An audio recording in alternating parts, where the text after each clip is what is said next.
All right, this is part two of this series that I'm doing. It's actually part three, but this is part two in this two video series where I'm reading kind of from towards the end of the book of Father Loudovikos, A Eucharistic Ontology, Maximus the Confessor's Eschatological Ontology of Being as Dialogical Reciprocity.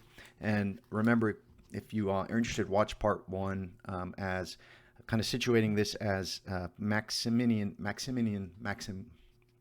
St. Maximus the Confessor's thought, and here presented in a Eucharistic Ontology, is a bridge between the God number one and God number two, using Paul Vanderklay's nomenclature there. And it's also the philosophical, theological bridge between the transcendent and the immanent, right? The God in the world and God that transcends the world. And I'm going to read the last section of part one, because I just really feel it was important and it really situates us wonderfully here. So bear with me here. So the God who may be is indeed a God who may act. This is why this potential divine expression is called exactly logos, speech, word by Maximus. Logos implies active engagements in real dialogues in which created substances is realized as consubstantial, i.e. it is united while retaining the essential otherness of beings, step by step, in the course of history and in the spirit, while God is the divine Logos Son of the Father, where the Spirit rests, is himself consubstantial with the other two persons in his eternal dialogical being before ages. Thus the world, along with human nature, is an already graceful analogical gift of God to man, while the latter's possible dialogical gift to God is the world as Eucharist.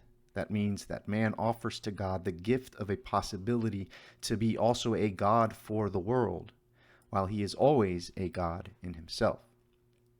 But this last claim does not imply that if humanity once refuses synergy with God, he is automatically chased away from his creation. He is still creation's uncreated foundation. I love this part here. God is still creation's uncreated foundation, but without being able to fully embrace it, i.e. without being able, because of human denial, to fully explain himself as he really is to his creatures. All the monstrous or metaphysical idols of God were given birth in this way throughout history. Thus, we can finally say that by dialogue or synergy, God becomes analogically a God for creation as he really is, and not another metaphysical monster or idol. Furthermore, this mutual possible exchange of gifts, divine Logos offered to humanity and human Logos offered to God, right, through the Eucharist, through giving thanks, through this reciprocal gift giving, makes us understand that created nature exists only in the holy grace of this mutual givenness, in which God is the very source of any giving, the first and the last who gives, the Alpha and the Omega. I'm going to do more reading than analysis on this part here because it was really wonderful. I want to get as much as I can here. So the section is Beyond Immanence, Before Transcendence. And now the time has come to say a few words on the notorious and persistent Western distinction between immanence and transcendence, a distinction so challenged in the context of postmodern theology. Secular theology brings to the fore, through some of its distinguished representatives, such as G.A. Vahanian, what Deleuze calls, quote, a plane of immanence. Let us recall that Deleuze's persistent idea, as expressed, for example, in his work What is Philosophy, is that we must search for transcendence in the interior of immanence, and it is from the latter that we expect the emergence of the meaning of the former. The notion of l'événement is exactly this mystical potentiality, absolutely real and not abstract. Absolutely real and not abstract, which brings things out of chaos without being transcendent itself, as it is pure, quote-unquote, reservation. I believe that Deleuze's challenge is not to lose immanence because of the need of an ontological foundation for it. We shall return to this question later. As Clayton Crockett puts it, quote, one of the trajectories of modern theology has been toward an elimination of otherworldliness in favor of an attention to the concrete, immediate reality in which human beings live, think, suffer, and die, close quote. Let us not forget that for Vahanian, secular does not mean the opposite of sacred, but rather it is the theological notion that implies that we live in a world of immanence which functions as the location of human and divine meaning and value. If this immanence becomes identified with a naive belief in human progress, etc., then the whole of this scheme will finally become nihilistic. Not only in the view of such a great defender of divine transcendentality such as Karl Barth, but also within those of the most recent theological trend, which is called radical orthodoxy. The radical Orthodox theologians seek to overcome the modern rejection of the medieval synthesis of faith and knowledge that ends up in nihilism because of its secular presuppositions. What is needed is a restoration of a deep theology of participation, along with the restoration of an autonomous theological reason illuminated by revitalized Christian experience of faith as an erotic assumption in divine harmony and transcendence. This is not the place for a critical evaluation of radical orthodoxy, but what I am sure of is that whether or not they speak of transcendence, both radical orthodoxy as well as the secular theologians want primarily not to escape from, but to illuminate immanence again. To save the name of God means to see again the world as a place of singularities, empiricities, and heterologies. And then, as Charles Winquist puts it, quote, we can say yes to the ordinary things because the ordinary is now extraordinary, close quote. This is very important in the eyes of an Orthodox. We should not forget that Western secular theology began with the death of God theologies, Althusser, Van Hanian, Hamilton, Rubinstein, Paul Van Buren, where history and society were understood as thoroughly secular and theology as simple textual reality. This has been accomplished with the introduction of Derrida's deconstructive philosophy and Rousseau's hermeneutics of suspicion in the theological discourse, i.e. the alchemy of the word, deconstruction of theology, a postmodern atheology. Here we have some special points to make. Although this turn is seen by the radical Orthodox theologians as nihilistic, and this is fair when we see things from the angle of the analogy of being as they do, there is still a possibility for a positive evaluation of it. For example, the notorious undecidability of Derrida and Caputo is not only a negation of metaphysics or revelation, but it can also be seen as an appeal to textual experience and, indirectly, to theological empiricism, an empiricism that calls theologians to save God's name from metaphysics by defending its radical otherness toward the world.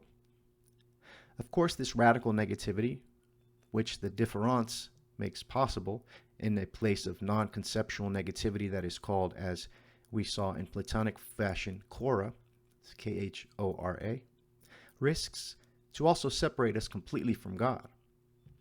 This Hebraic-like radical transcendentality has to be rethought if we are to truly stay in the field of a theological experience of the world. In a theological perspective, any kind of radical transcendentality has to be complemented with a way of participation. On the other hand, as I insisted earlier in this essay, we cannot ontologize chora or difference or mial nihil along with God, because in this way we still lose his absolute transcendentality. In a way, all of the above consists in a context in which the divine freedom is made manifest, and this context is also created. Furthermore, the difference, which can be called apophatic, does not necessarily mean that God is unparticipated in, but as we said, that he is other than any participation is able to comprise, although it is him we participate in. Apophaticism, for Orthodox theology, is a spiritual situation, a position we are in, a state of dialogical participation in divine actuality, and not a sterile, gnosiological abstinence. This important part here. However, it seems to me that what both immanentists and transcendentalists want to ultimately defend is the existential priority of experiencing the ultimate divine meaning from the inside of beings. To feel God in the depths of creation, to see divine light transfiguring eschatologically the mode of being of the essence of things without losing body and history or anything of the inner worldly sphere. I believe that we have a kind of convergence on that point between Western and Eastern Christian theology.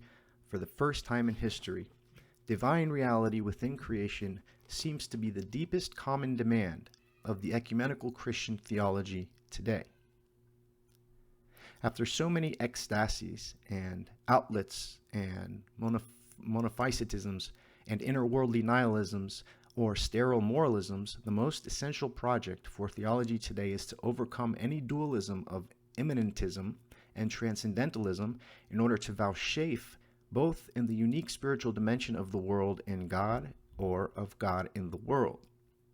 But how can we make either of these two claims without implying a kind of pantheism, in which the world enters the very essence of God? How can we say that our minds are able to see God without implying that they are parts of divine essence? I believe that the doctrine of divine uncreated logi of things allows us to say, along with Deleuze, the transcendentality is found within immanent things, or to say, with Vahania, that supreme divine and human meaning are located within this world of immanence, and then, as Winquist says, ordinary things become absolutely extraordinary. So there is not a sacred and a profane world, no tension between matter and spirit or body and mind, or history and eschata, because everything has its own unique divine logos and thus can be thought of as expressing divine uncreatedness in the conditions of the worldly createdness. Otherworldliness is the very condition of inner worldliness, while the latter can be a location of the former for us. Otherworldliness is the very condition of inner worldliness, while the latter can be a location of the former for us. The distinction between enhypostatic essence and enhypostatic will, logi, energies, potencies, allows God to be really and absolutely immanent without violating either the freedom of creatures or his own transcendentality. And so he exists in the midst of createdness as a vocation and invitation for dialogue, while he remains his divine essence intact from any sort of pantheistic trespass or confusion. Thus we have God and his world in an undivided union without separation and without confusion. Divinization is the only purpose for everything that is created, as it consists exactly of a divine call, whether it is material or spiritual, bodily or psychic, individual or communal, or even political. Divinization can happen only within the real conditions of history, without any outlet of nature or time. Transcendence can only be immanent as a possible dialogical transformation of the mode of existence of these given created things in the perspective of their micro-eschatological vocations, which are realized as little Eucharistic incarnations of divine logos in the world. Nature is not only made for grace, but it is made from the beginning out of grace. We are beyond immanence and before transcendence, as we have both simultaneously.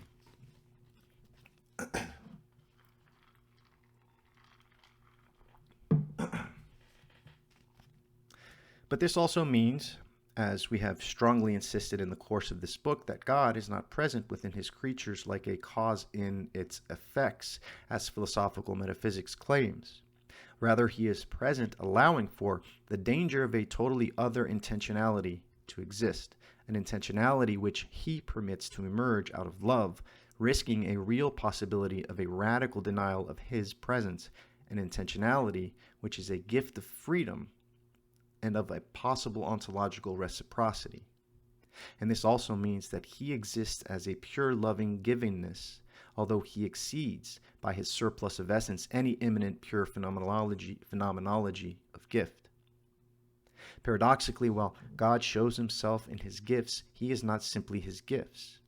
However, he is truly inside his creatures, but also ready to deny out of love the exclusiveness of his own intentionality in favor for the radically other intentionality of his creatures, that is, the theological way of a pure non-metaphysical givenness, which can be described by the Orthodox theological term synergy. I appreciate Marion's substitution of subject with the gifted. Appreciate Marion's substitution of subject with the gifted, he whose function consists in receiving what is immeasurably given to him, and whose privilege is confined to the fact that he is himself received from what he receives.